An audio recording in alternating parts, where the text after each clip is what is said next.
Hello dear students, आज हम लोग अपने ह्यूमन वैल्यू सब्जेक्ट्स की सेकंड यूनिट स्टार्ट करेंगे। और इसमें जो है बहुत छोटे छोटे चैप्टर दे रखे हैं, इसलिए फर्स्ट चैप्टर और सेकंड चैप्टर को मिला के पूरा एक लेक्चर तैयार करेंगे हम लोग, ठीक है। और फर्स्ट चैप्टर जो है वो है हमारा मानव को आत्मिक मैं और भौतिक शरीर के सह अस्तित्व के रूप में समझना, यानी कि understanding human being as a coexistence of the sentient I and the material body. यानी कि उन्होंने इस चैप्टर के अंदर केवल एक चीज़ ये बताई कि मैं यानी कि स्वयं और भौतिक शरीर, यानी कि जिसके द्वारा मैं कोई भी कार्य कर रहा हूँ। मैं का मतलब है कार्य करने के लिए सोचना, जो कि आप सोचते हो कर और उसे सोचने के बाद जो है वो उस कार्य को करने के लिए प्रयास करते हो, लेकिन वो प्रयास किसके द्वारा किया जाता है? भौतिक शरीर के द्वारा। जैसे सपोज दैट कि हम लोग क्या करते हैं, हमें भूख लगती है। भूख का एहसास किसकी वजह से है? हमें भूख का एहसास है शरीर की वजह से, लेकिन भूख के बारे में सोचा किसने? मैंने, यानी कि मैंने स्वयं ने, ठीक है। जब मैंने खाना खाया तो भोजन किसे मिला, या मैंने भोजन बनाया तो किसके द्वारा बनाया? अपने शरीर के द्वारा, भौतिक शरीर के द्वारा, ठीक है।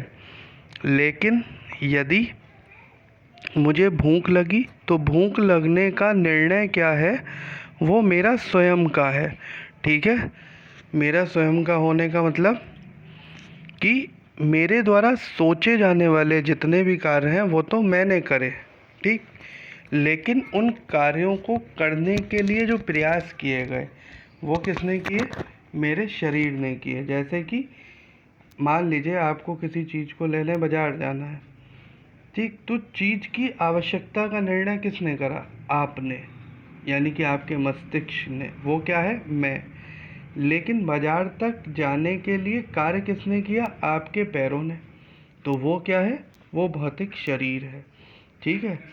तो इसी तरीके से मनुष्य जो है वो मैं और भौतिक शरीर का एक सह अस्तित्व है, यानी कि कहना चाहिए coexistence of the sentient I and the material body is essential for a human being. यानी कि किसी भी मानव के लिए भौतिक शरीर और मैं का सहअस्तित्व जो है वो बहुत ज़्यादा आवश्यक है।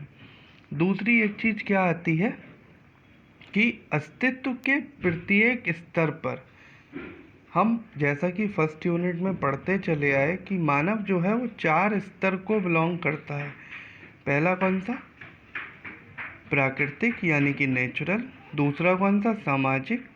तीसरा पारिवारिक और चौथा व्यक्तिगत। प्राकृतिक स्तर कौन सा है? जिससे हमें हवा, रोशनी, धूप, ये सारी चीज़ें मिल रही हैं प्रकृति के माध्यम से, ठीक है। फल, फूल, सब्जी, ये सब किससे मिल रहे हैं? प्राकृतिक चीज़ों से। इसी तरीके से सामाजिक स्तर कौन सा है? जिसमें हम खुद रह रहे हैं समाज में, जिसमें हमारी पहचान है कुछ, ठीक है। इसी तरीके से पारिवारिक स्तर कौन सा है? जिस परिवार में हम लोग रह रहे हैं, चाहे उसमें भाई बहन हो, चाहे माँ बाप के साथ रह रहे हो, चाहे कोई और रिश्तेदार हो, वो क्या है? पारिवारिक स्तर, ठीक है। फिर क्या आता है? व्यक्तिगत। व्यक्तिगत स्तर क्या होता है? जैसे कि हमने लास्ट यूनिट में व्यक्तिगत स्तर पे जब डिस्कस किया था तो कुछ एग्जाम्पल भी थे कि मेरा घर, मेरी गाड़ी, मेरी भौतिक सुख सुविधाएं, वो क्या है? व्यक्तिगत स्तर, ठीक है। तो सबसे पहली चीज़ ये आती है कि मानव का प्रकृति की अन्य सभी इकाइयों के साथ साथ स्वयं के साथ भी सह अस्तित्व में रहना आवश्यक है। हमें समझना चाहिए कि मानव केवल शरीर नहीं है, यह उससे कहीं अधिक है। अब मानव शरीर नहीं है, यह उससे कहीं अधिक है, तो इसका मतलब हम लोग इस तरीके से समझते हैं। आपने देखा होगा कि ह्यूमन लाइफ जो है वो क्या है आदमी के लिए, कि आदमी इस संसार में जन्म लेता है, पैदा होता है। पैदा होने के बाद वो धीरे धीरे अपने नाम से अपने शरीर की बनावट के आधार पे पहचाना जाता है।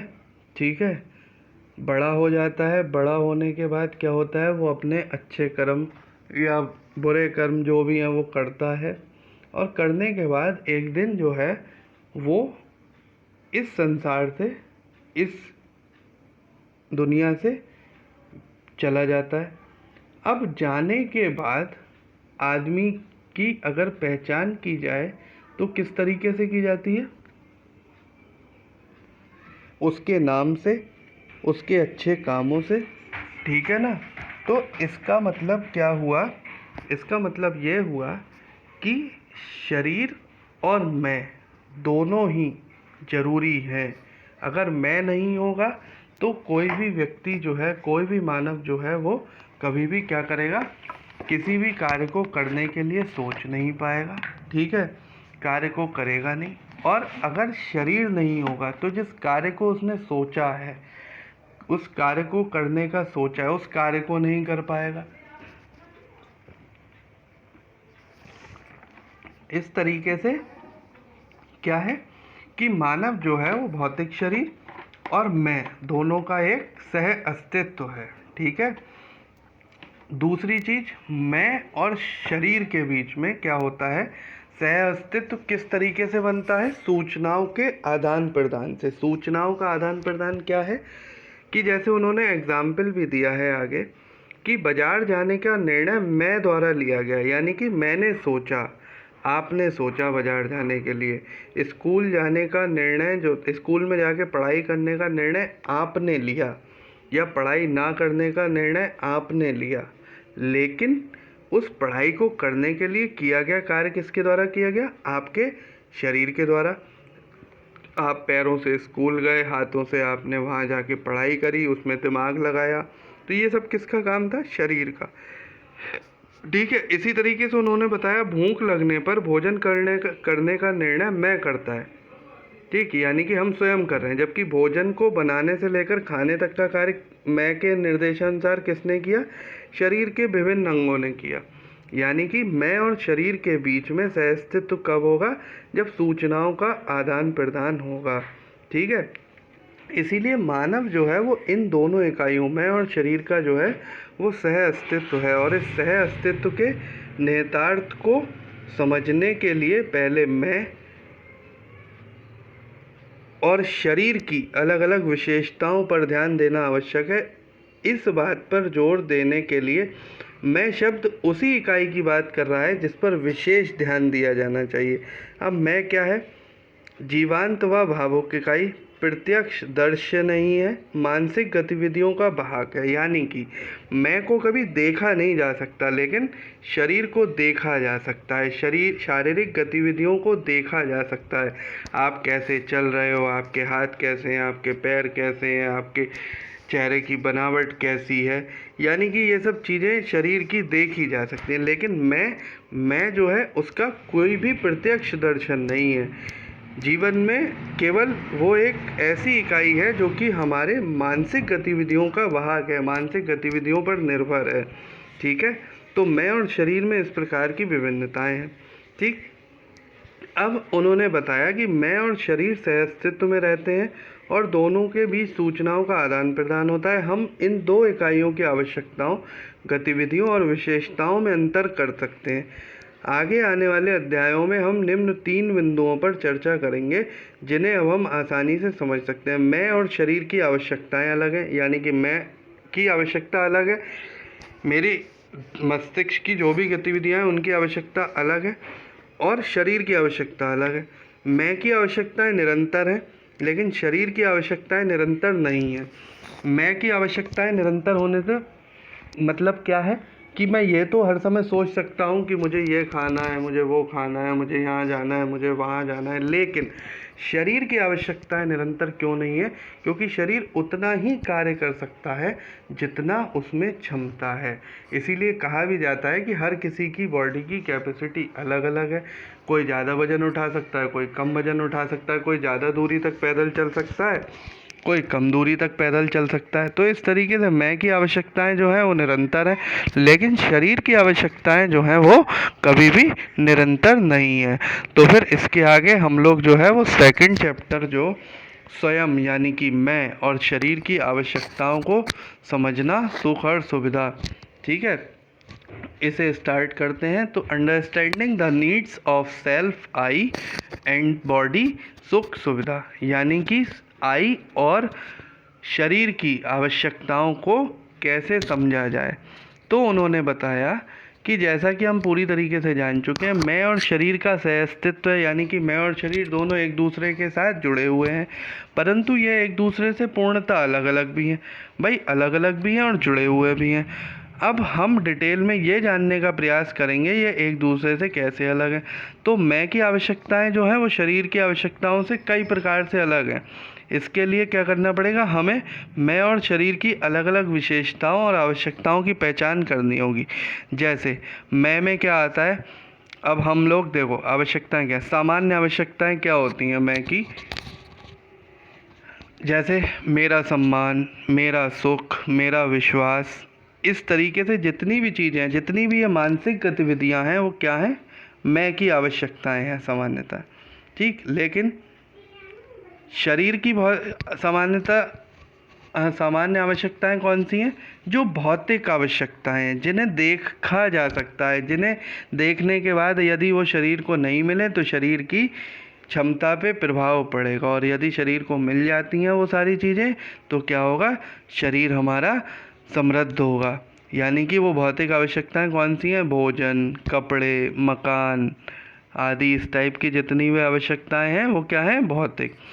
फिर अगर समय के हिसाब से बात करें तो मैं की आवश्यकता क्या है, सतत, यानी कि कंटिन्यूअस, लगातार, सतत, एक जैसी, निरंतर, कंटिन्यूअस और स्थायी, परमानेंट। लेकिन शरीर की क्या है, असतत, आवश्यकता अनुसार, अस्थायी। संख्या के परिप्रेक्ष्य में मैं की आवश्यकता गुणात्मक और शरीर की आवश्यकता संख्यात्मक, ठीक है। जैसे ये तो सोचा जा सकता है कि मैं जो हूँ वो एक बार में 10 किलो वज़न उठा सकता हूँ, लेकिन शरीर की आवश्यकता क्या है कि मैं केवल, शरीर जो है वो केवल 2 किलो वज़न को एक बार में उठा के कार्य कर सकता है। तो ये क्या है, संख्यात्मक। और मैं की विशेषता क्या है, मैं की आवश्यकता क्या है, गुणात्मक। इसी तरीके से आवश्यकता पूर्ति के साधन में मैं की आवश्यकता जो है वो क्या है, सही समझ और सही भावनाएं। लेकिन शरीर की क्या है, भौतिक रासायनिक वस्तु है, ठीक है। मैं और शरीर की आवश्यकताएं, देखो शरीर मैं से अलग है। इतनी देर से हम लोग फर्स्ट चैप्टर में अभी क्या क्लियर करते आए कि मैं अलग है, शरीर अलग है, दोनों की आवश्यकताएं भी अलग हैं, ठीक है।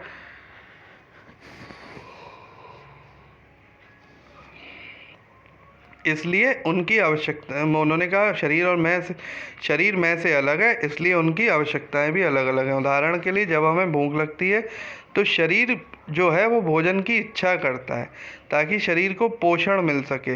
यानी कि कहने का मतलब यह है, जब भूख लगी तो पेट में दर्द होना शुरू हो गया, पेट में बेचैनी होना शुरू हो गई, ठीक है। लेकिन ये बेचैनी महसूस किसने करी, मैंने, आई ने, स्वयं ने, ठीक है। क्यों महसूस करी, क्योंकि अगर पेट को खाना नहीं मिला, शरीर को भोजन नहीं मिला तो क्या होगा, शरीर में कमजोरी आएगी, और कमजोरी जब आएगी तो हमने जो सोच रखा है उस कार्य को नहीं कर सकते, ठीक है। तो इसी तरह अगर मान लो बहुत ज़्यादा ठंड पड़ रही है, ठीक, तो ये कैसे महसूस हुआ कि ठंड पड़ रही है, ये केवल मैं के ऊपर निर्भर होके हमने तय किया कि आज जो है वो बहुत ज़्यादा ठंड है, ठीक है। इसी तरीके से अगर गर्मी पड़ रही है तो किसने महसूस किया, मैंने, यानी कि स्वयं ने, ठीक।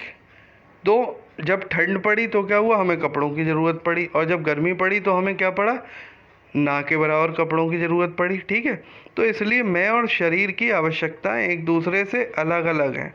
ठीक है, मैं की आवश्यकता का पता लगाने के लिए हमें मैं से पूछना चाहिए उसकी आवश्यकता क्या है।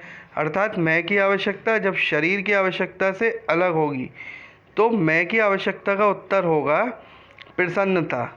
मैं तभी प्रसन्न होता है जब उसे सम्मान, स्नेह, विश्वास, प्रसन्नता आदि की प्राप्ति होती रहे, वो भी निरंतर।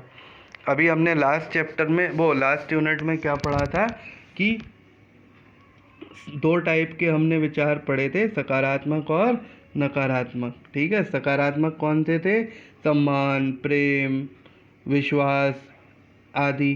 ठीक है, दो टाइप से आदमी जो है मानव की जो मानवीय आकांक्षाएं हैं वो कितनी है? दो। कौन कौन थी? पहली प्रसन्नता और दूसरी समृद्धि। तो प्रसन्नता हमें किससे मिलेगी? मैं से। और समृद्धि किससे मिलेगी? शरीर से। ठीक है, तो मैं और शरीर की आवश्यकताओं के बीच अंतर तो मानसिक बनाम भौतिक। तो वहाँ क्या था अभी जो हमने डिस्कस करा? प्रसन्नता कैसे मिलेगी? मानसिक क्रियाओं से। और हमें समृद्धि कैसे मिलेगी? भौतिक क्रियाओं से। यानी कि जब हमें भूख का एहसास होगा, जब हमारा दिमाग कहेगा कि हमें अब खा लेना चाहिए, हमें भूख लग रही है, तो भूख तो शरीर को लगी, लेकिन महसूस किसने किया? मानसिक गतिविधि ने। और जब हमने खाना खा लिया तो क्या हुआ? हमारे शरीर जो है वो समृद्ध हुआ। तो वो क्या हुआ? भौतिक प्रक्रिया हुई। ठीक है, स्थायी और बनाम स्थायी, यानी निरंतर और अनिरंतर। तो आपने देखा होगा कि भाई जाड़े के बाद गर्मी, गर्मी के बाद बरसात और बरसात के बाद फिर जाड़ा। तो इस तरीके से मौसम बदलता रहता है। जब मौसम बदलता है तो क्या होता है कि आवश्यकताएं हमारी कैसी होती जाती हैं? स्थायी होती जाती हैं। अब जैसे मान लो जाड़े का मौसम आया तो अक्टूबर, नवंबर, दिसंबर, जनवरी, फरवरी, ये 4-5 महीने कैसे हमारे? ठंड के होते हैं। तो इनमें क्या होता है? 4-5 महीने के लिए तो हमें स्थायी कपड़ों की ज़्यादा ज़रूरत है। ठीक है, हमें उन 4-5 महीनों में स्थायी रूप से क्या करना है? लगातार गर्म कपड़े पहनने। लेकिन जैसे ही गर्मी आई वैसे ही क्या हुआ कि हमने अपने घर के पंखे भी खोल लिए, एसी भी खोल लिए। तो इस तरीके से आवश्यकताएं कैसी होती हैं? मैं और शरीर के बीच की अलग अलग होती हैं। अच्छा, फिर एक चीज़ और आती है कि मान लो हमें ठंड लगी तो ज़रूरत किसे है कपड़े की? शरीर को। और महसूस कौन कर रहा है? मैं। तो दोनों के बीच में संबंध भी हो गया कि मैंने अगर महसूस नहीं किया होता, आई ने अगर महसूस नहीं किया होता तो क्या होता? शरीर को ज़रूरत ही नहीं पड़ती, है ना। लेकिन शरीर को ज़रूरत पड़ी, आई ने महसूस करा, तो इसलिए कपड़े पहने गए। ठीक, तो ये क्या है? स्थायी और अस्थायी आवश्यकता। ठीक है, इसी तरीके से मात्रात्मक बनाम गुणात्मक। तो जैसे आप शरीर की आवश्यकताएं मात्रात्मक होती हैं, जैसे भोजन, कपड़े, किताबें, जूते, चप्पल, कपड़े, वाहन आदि के लिए अपनी आवश्यकताओं की मात्रा निर्धारित कर सकते हैं।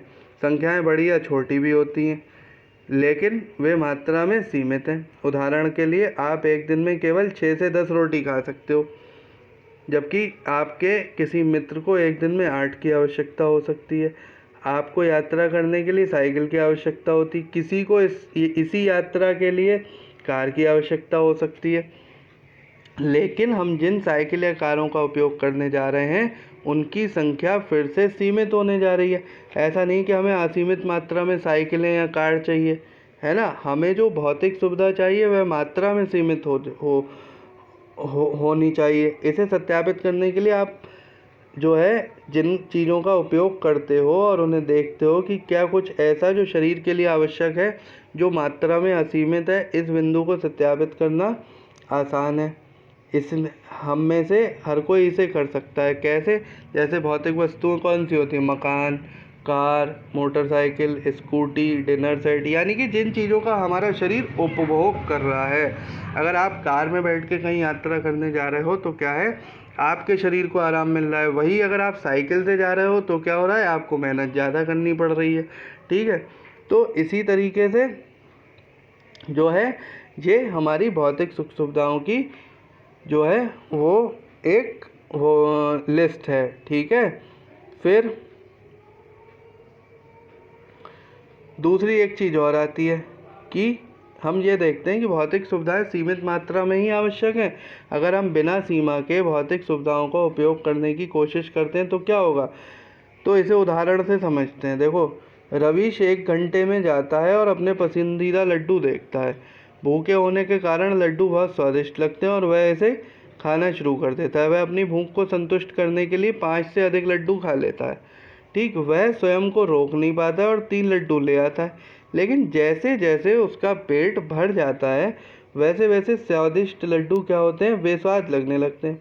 बहुत जल्द वह लड्डुओं के स्टॉल से दूर हो जाता है। आप इसे अपने लिए सत्यापित करो। उन्होंने कहा, आप इस पूरे उदाहरण को अपने लिए सत्यापित करो। आप किसी भी भौतिक वस्तु या सुविधा को केवल एक सीमित मात्रा में ही उपयोग कर सकते हो। यानी कि कहने का मतलब ये था कि जितनी हमें उन भौतिक वस्तुओं की मात्रा की आवश्यकता थी, हम केवल उतने ही यूज़ कर सकते हैं। और यूज़ करने के बाद जब हमारी आवश्यकता पूरी हो जाएगी तो उसके बाद हम उसका उपभोग नहीं कर सकते। ठीक है, जैसे मान लो आपके घर में एसी लगा है, अब आपने एसी खोला, अब आप कितनी देर एसी में लेट लोगे बताओ? 2 घंटे, 4 घंटे। एक टाइम क्या आएगा, कमरा इतना चिल्ड हो जाएगा कि आपको एसी बंद करना पड़ेगा। आपके शरीर के अंदर इतनी क्षमता नहीं रहेगी कि एसी की कूलिंग को बर्दाश्त कर सके। तो ये क्या है, भौतिक सुविधाओं का सही समझ के अनुसार एक सीमित मात्रा में उपयोग करना, उपभोग करना। ठीक है, फिर आता है आवश्यकता को पूरा करने के तरीके। तो आवश्यकता को पूरा करने का क्या तरीका है भैया? देखो, मैं की आवश्यकता को पूरा करने की विधि में सही समझ और सही भावनाओं की आवश्यकता होती है। शरीर की आवश्यकता को पूरा करने की विधि में उपयुक्त भौतिक वस्तुओं की आवश्यकता होती है। शरीर की आवश्यकता को पूरा करने की विधि में उपयुक्त भौतिक वस्तुओं की आवश्यकता होती है। इतनी देर से हम लोग क्या कह रहे थे कि शरीर की आवश्यकता कैसे पूरी होगी? भौतिक वस्तुओं से। और मैं की आवश्यकता कैसे पूरी होगी? सही समझ और सही भावनाओं से। जैसा कि हम लोगों ने लास्ट यूनिट में डिस्कस भी किया था एग्जाम्पल के तौर पे कि अगर आज हमारे पास 100 रुपये हैं तो उन 100 रुपये को किस तरीके से खर्च किया जाए जो उनमें से कुछ पैसे हमारे बच जाएं और जो खर्च हों उनमें हमारी सभी ज़रूरतें पूरी हो जाएं। ठीक है, अब यहाँ पे एक उदाहरण लेते हैं फिर से कि आप एक ऐसे व्यक्ति के साथ हैं जिसे आप नापसंद करते हैं। ठीक, आप दोनों एक बड़े आरामदायक सोफ़े पर एक वातानुकूलित यानी कि एसी वाले कमरे में सभी सुविधाओं के साथ अच्छी तरीके से बैठे हैं। शरीर बहुत आरामदायक अवस्था में और आपका पूरा ध्यान भी रखा जाता है। लेकिन इस स्थिति में आप कैसा महसूस करोगे, सुखी या दुखी? भाई ये तो फैक्ट है कि हम क्या करेंगे, ऐसी स्थिति में हम तनाव में होंगे। क्यों होंगे? क्योंकि यहाँ पे पर्याप्त भौतिक सुविधाएं तो हैं लेकिन दोनों व्यक्तियों के अंदर जो एक दूसरे के साथ संबंध होने चाहिए, जैसा कि हमने लास्ट यूनिट में पढ़ा था, मानव के साथ संबंध। ठीक है ना, तो जिस प्रकार के संबंध होने चाहिए जिससे हमें प्रसन्नता महसूस हो, जिससे हम उस कमरे में मिलने वाली सभी भौतिक सुख सुविधाओं को आसानी से उपभोग कर सकें, वो चीज़ नहीं होगी। इसलिए क्या होंगे, हम परेशान होंगे। और जब परेशान होंगे तो क्या होंगे, हम लोग प्रसन्न नहीं हो सकते। ठीक है, अब यही मान लो कि आप अपने किसी मित्र के साथ या अपने किसी जिस व्यक्ति के साथ भी बैठे थे जिससे आपको जलन थी या आप उसे पसंद नहीं करते थे, वो जो है वो आपके साथ नहीं है और आप कमरे में अकेले हो। ठीक, तो आप कैसा महसूस करोगे? आप प्रसन्नता महसूस करोगे। क्यों करोगे? क्योंकि आप इस समय अकेले हो, आप अपने बारे में सोच रहे हो, आप अपनी व्यक्तिगत भौतिक सुविधाओं के बारे में सोच रहे हो। इसलिए ये क्या है, ये सारे आवश्यकताओं को पूरे करने के तरीके हैं कि मैं की आवश्यकता कैसे पूरी होगी, सही समझ और सही भावनाओं से। और शरीर की आवश्यकता कैसे पूरी होगी, उपयुक्त भौतिक वस्तुओं के उपयोग से। ठीक है, फिर आगे बढ़ते हैं तो आता है वर्तमान परिदृश्य। तो वर्तमान परिदृश्य क्या है कि उन्होंने बताया, आज हम एक सामान्य गलती करते हैं कि हम आवश्यकताओं के इन 2 प्रस्तावों यानी प्रसन्नता और भौतिक सुविधाओं को एक साथ मिलाते हैं। हम अब आज के समय में आदमी की सोच बदल गई। आदमी ये सोचने लगा कि मेरे पास जितनी भौतिक सुख सुविधाएं होंगी मैं उतना ज़्यादा प्रसन्न रह सकता हूँ, लेकिन कभी ऐसा नहीं है ना। क्यों नहीं है? क्योंकि हमने लास्ट यूनिट में सेकंड लास्ट या लास्ट 6 चैप्टर में डिस्कस भी किया था कि राजा के पास सब कुछ था और उसके बाद भी राजा ने वरदान मांगा। तो राजा को क्या वरदान मिला कि मैं जो भी चीज़ छूऊं वो सोने की हो जाए। तो राजा ने सबसे पहले अपने महल को सोने का कर लिया था। उससे क्या हुआ, राजा बहुत खुश हो गया।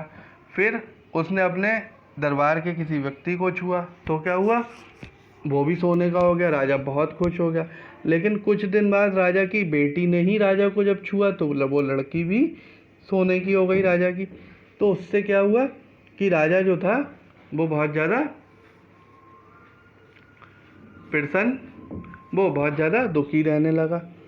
अब राजा ने क्या करा, राजा को अपनी गलती महसूस हुई और महसूस होने के बाद राजा ने वापस क्या करा कि प्रकृति के भूले हुए कानूनों के साथ रहने का विचार किया और अपने वरदान को वापस लेने का आग्रह किया। जिसके बाद राजा की बेटी जब जीवित हो गई तो उसे क्या हुआ, प्रसन्नता मिली। यानी कि कहने का मतलब ये है कि हम कभी भी ये चीज़ नहीं कह सकते कि भौतिक सुख सुविधाएं जितनी ज़्यादा होंगी उतनी ज़्यादा हमें प्रसन्नता होगी। हमें प्रसन्नता तभी मिल सकती है जब हम मानसिक गतिविधियों के द्वारा पूर्ण रूप से संतुष्ट हो सकेंगे और उन जो मानसिक गतिविधियां हैं उन्हें सोचने के लिए हमारा शरीर जो है वो पूर्ण रूप से कार्य करेगा और हमारा शरीर सक्षम होगा। तो वो क्या होगा, हम समृद्ध बनेंगे। यानी कि कुल मिला के प्रसन्नता और समृद्ध हम दो ही तरीक़ों से बन सकते हैं, ठीक है। और वो दो तरीके कौन से हैं? मैं और शरीर के सह अस्तित्व को समझना और उस सह अस्तित्व को बनाए रखना, ठीक है। तो हमारी गलत धारणाएं क्या होती हैं कि शरीर ही वास्तव में मनुष्य है। शरीर कभी मनुष्य नहीं होता। अगर शरीर मनुष्य होता तो फिर इस दुनिया से, इस संसार से आदमी के जाने के बाद किसी भी अच्छे आदमी को या बुरे आदमी को दुनिया याद नहीं रखती, है ना। वो याद क्यों रखती है? क्योंकि उसके अच्छे काम उसके द्वारा किए गए या उसके द्वारा गलत काम किए गए, उसका जैसा भी समाज पे एक प्रभाव रहा, ठीक। तो आदमी शरीर को याद नहीं रखता है। आदमी किसे याद रखता है? मानव के द्वारा किए गए कार्यों को, ठीक है। भौतिक सुविधाओं के संचय में सच्ची प्रसन्नता प्राप्त होगी। अभी हम लोग इतनी देर से क्या वो कर रहे थे डिस्कस, यही तो कह रहे थे कि भौतिक सुविधाएं अगर हम अब यहाँ से एक चीज़ और निकल के आती है। जैसे अभी मैंने कहा कि आप अगर ये सोचो कि जितनी ज़्यादा भौतिक सुविधाएं होंगी हमें उतनी ज़्यादा प्रसन्नता मिलेगी, तो ऐसा भी नहीं है। इसमें होता क्या है कि अगर हम ये सोचें कि भौतिक सुविधाएं कम होंगी तो हमें सच्ची प्रसन्नता प्राप्त होगी, ऐसा भी नहीं है ना। तो भौतिक सुविधाओं में ही समाज में सम्मान पाया जा सकता है, ठीक। जब अपने आप को वापस प्रतिबिंबित करने की कोशिश करें। क्या आप सम्मान के लिए कपड़े खरीदते हैं या शरीर की सुरक्षा के लिए कपड़े खरीदते हैं? अब एक चीज़ और आती है यहाँ पे निकल के कि आप जो भी काम करते हो वो अपने शरीर के लिए करते हो या अपने सम्मान के लिए करते हो या अपनी प्रसन्नता के लिए करते हो, किस लिए करते हो, हैं बताओ। तो ये सारे काम आप किस लिए कर रहे हो? केवल एक ही चीज़ है, वो है अपने भौतिक शरीर की आवश्यकताओं को पूरा करके अपने को प्रसन्न रखने के लिए, ठीक है। तो इस प्रकार से हम ये कह सकते हैं कि स्वयं को मैं और शरीर के सहअस्तित्व के रूप में समझने की बहुत ज़्यादा आवश्यकता है और हमें यह देखने में भी सक्षम होना चाहिए कि दोनों की आवश्यकताओं में क्या अंतर है। यदि हमारे पास यह स्पष्टता है तो हमारे पास दोनों की पूर्ति के लिए अलग अलग योजनाएं होंगी, अलग अलग कार्य होंगे। क्योंकि हम स्वयं को मुख्य रूप से शरीर मानते हैं, इसलिए हम इधर उधर भागते घूमते हैं, ठीक है। और हम शरीर के लिए कुछ करके मैं की आवश्यकताओं को पूरा करने का प्रयास कर रहे हैं, क्योंकि आज हमारा सबसे बड़ा जो एक मिसअंडरस्टैंडिंग है वो क्या है, वो यही है कि मैं जो हूँ वो शरीर है, मैं शरीर है। लेकिन इस पूरे डिस्कशन के बाद क्या कंक्लूज़न निकल के आता है कि मैं अलग है, शरीर अलग है। दोनों के बीच सह अस्तित्व बनाने के लिए, दोनों के बीच अंडरस्टैंडिंग बनाने के लिए क्या होना चाहिए कि सूचनाओं का आदान प्रदान होना चाहिए, ठीक है। इस तरीके से हमारा ये सेकंड यूनिट के 2 chapter first and second complete होते हैं। अब नेक्स्ट लेक्चर में हम लोग थर्ड चैप्टर डिस्कस करेंगे, ठीक है। Thank you.